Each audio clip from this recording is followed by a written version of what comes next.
cette réalité-là est quasiment la même, comme l'a dit l'homme de Dieu, sauf qu'aujourd'hui, nous avons la grâce d'avoir des trains, des véhicules, des bateaux, des avions, la moto, les vélos pour nous déplacer. Mais lorsqu'on lit les Écritures, deux faits sont marquants.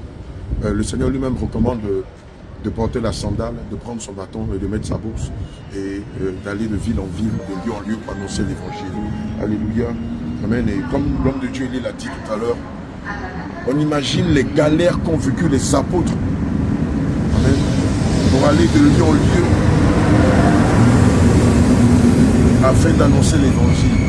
Je vous avoue qu'on s'est tapé quasiment 2 à 3, je ne sais plus combien, 2 ou 3 kilomètres de chez mon espère à la gare à pied avec tous nos bagages sur le dos, monter les pentes, les escaliers, prendre les allées et tout ça.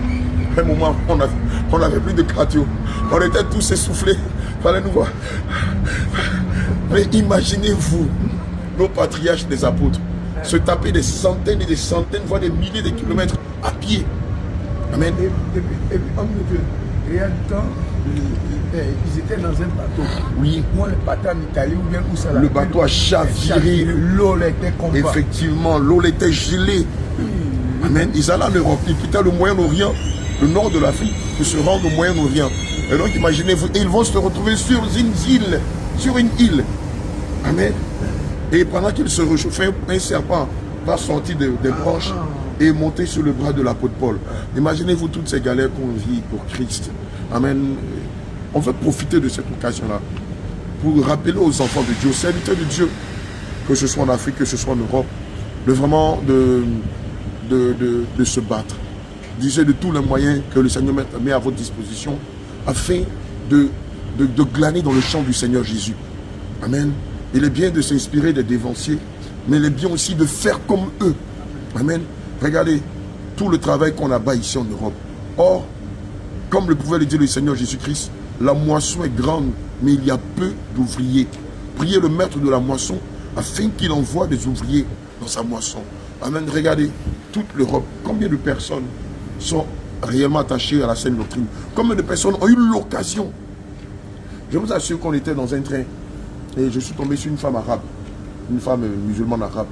Et elle nous demandait, mais vous faites quoi? On est en train d'évangéliser. Je lui ai dit non, nous sommes en train d'évangéliser. Elle m'a dit, ça veut dire quoi? J'ai dit, on parle de Jésus. Elle me dit, mais Jésus c'est qui? Je dis, c'est Dieu. Elle a dit, ah bon? J'ai été surpris de savoir que elle n'avait jamais entendu parler de l'évangile. Jamais entendu parler de Christ. Pourquoi? Parce que malheureusement, ces ouvriers qu'on a ici ne sont pas à leur poste. Amen. Et donc, nous vous ramenons à l'ordre. Nous vous rappelons à l'ordre.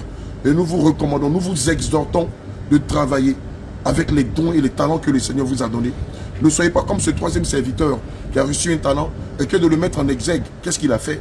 Il a préféré l'enterrer de peur que lorsque son maître n'arrive et qu'il lui demande des comptes. Malheureusement, quand il est arrivé, son maître lui a demandé des comptes. Amen. C'est pourquoi je le dis et je le répète. Usez de tous les moyens que le Saint-Esprit a mis à votre disposition afin d'aller annoncer l'évangile. Parce qu'il y a encore beaucoup de brebis perdues qui sont dans l'islam, dans l'athéisme, qui sont dans le catholicisme, qui sont dans le traditionnalisme, qui sont dans beaucoup de fausses religions. Amen. Nous avons le devoir. Si vous avez un véhicule, utilisez votre véhicule pendant votre moment de disponibilité pour annoncer l'évangile. Si vous avez une moto, utilisez votre moto pour aller annoncer l'évangile. Si c'est un bateau, allez d'île en île pour annoncer l'évangile. Si vous avez quoi?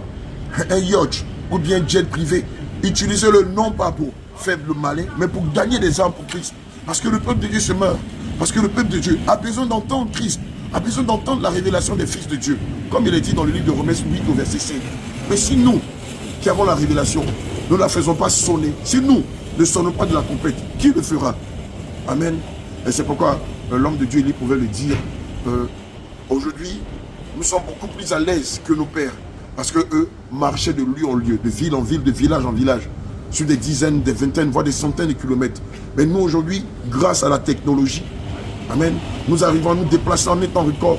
Et donc, nous devons veiller à racheter tout le temps en utilisant tous ces moyens-là pour pouvoir gagner, maximiser en temps et rassembler les brebis perdues. Que le Seigneur vous bénisse. Je crois que le Dr Abraham veut Shalom, shalom, bien-aimés, soyez bénis au nom de Jésus. Vraiment, ce n'est pas aisé. Ce n'est vraiment pas facile. Le froid caille. Si tu vois que je suis blindé de la sorte, le froid caille, c'est pour la cause du Seigneur Jésus. Parce qu'un jour aussi, le Seigneur pourra dire, regarde mon serviteur. Mon serviteur a bravé le froid, il a bravé la faim, il a bravé presque toutes ces situations. À peine on a un sommeil conséquent. On a soit 2 heures de sommeil, 3 heures de sommeil, 4 heures de sommeil. Bon, on passe presque tout le temps dans les transports. 7 heures de temps, 6 heures de temps dans les transports. Là, on est vraiment épuisé. Donc, nous exhortons le peuple de Dieu à nous soutenir dans la prière, à vraiment intercéder encore pour que le Seigneur agisse encore au travers de ses serviteurs, nous fortifie, nous relève pour la seule gloire de son Saint-Nom. Amen. Cri de guerre, Jésus.